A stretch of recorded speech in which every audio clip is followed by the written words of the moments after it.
The board requires immediate cessation of construction until this is reviewed. But I have the approved documents right here. We went through the proper channels. The notice was taped to my frosty back door at 6:12 a.m., edges stiff in the cold air, coffee steam in my face, and a security truck's amber light strobing off the wet asphalt. Fine begins immediately for non-compliant dock light, $300 per day. A horn blared on the lake. My little amber lamp glowed soft over the water like always. Then came footsteps on gravel. Karen from the HOA, puffy coat, clipboard raised like a badge. She smiled with all teeth and said the board voted last night.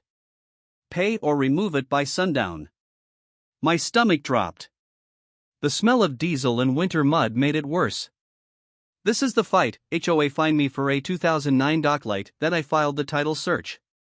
That light was there when I bought the place. It's low, shielded, and points down. Installed in 2009, per the seller's packet. It keeps the stairs safe at night for my kids and my old dog. I tried to laugh it off, but the ticket had a barcode and a due date. May 3, 2024.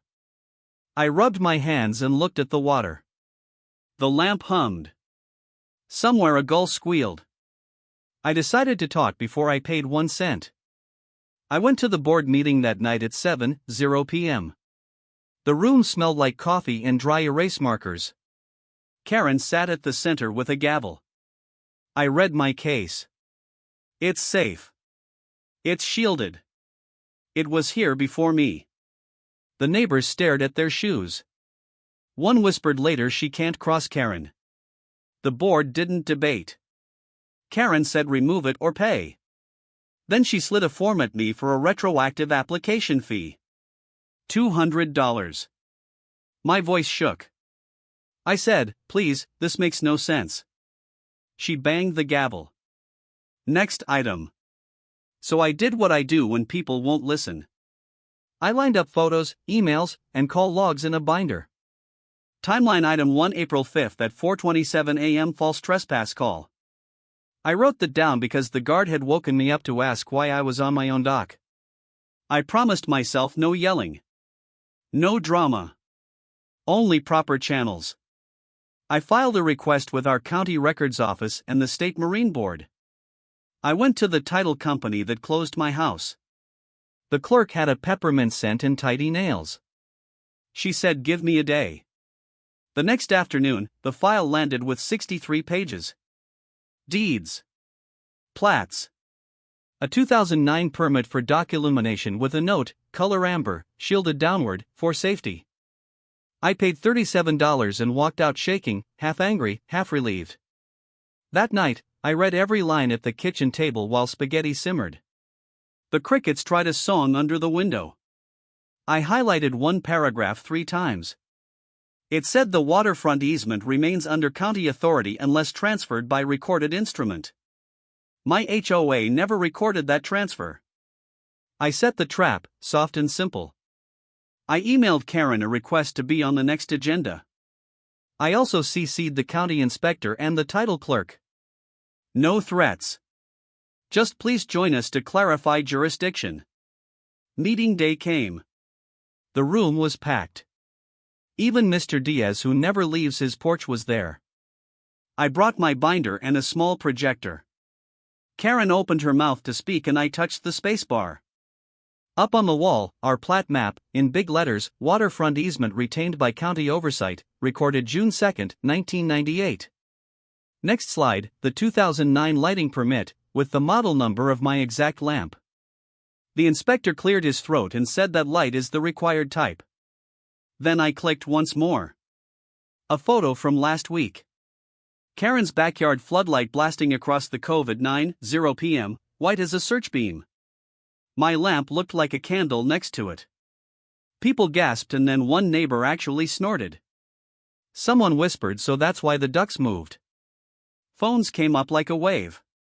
Laughter hit the back wall and bounced. Comments started on the neighborhood app within minutes. By the time I sat down, my phone buzzed so much it warmed my pocket. Someone captioned my slide with the words, "When you enforce rules you don't own." Another wrote, "Not the projector reveal." There were 218 comments by midnight, most with crying laughing faces. The teenagers from the end of the lane did a skit at the pier that weekend. One kid banged a soup ladle like a gavel. I wanted to smile and cry at the same time. The inspector stood, cool as the lake wind. He said the county has jurisdiction over dock lights, not the HOA.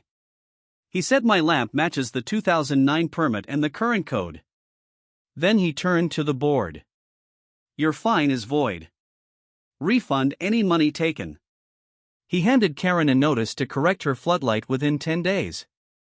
A police officer in the back raised a hand and said we've logged 5 complaints from the same party about this dock in April, all unfounded. Patterns of false reports can be prosecuted. The HOA attorney, who had been quiet, leaned to the mic and said we have no recorded instrument transferring waterfront control. He looked tired. He asked for a recess. Karen's face went red like a stoplight.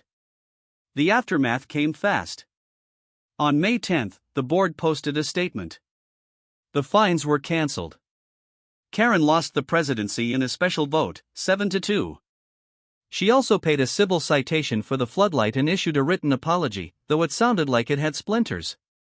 Peace crawled back in small steps. The smell of cut grass replaced the smell of diesel. My kids fished with Mr. Diaz off the dock at sunset. He told them he used to light lanterns for boats when he was a boy. You kept us safe, he said to me, and patted the railing. I turned the amber light on at 8:15 p.m. It glowed soft over the water, just like the permit said. The night felt easy for the first time in weeks. Please follow for more HOA showdowns like this. Do you think she got what she deserves? Comment below.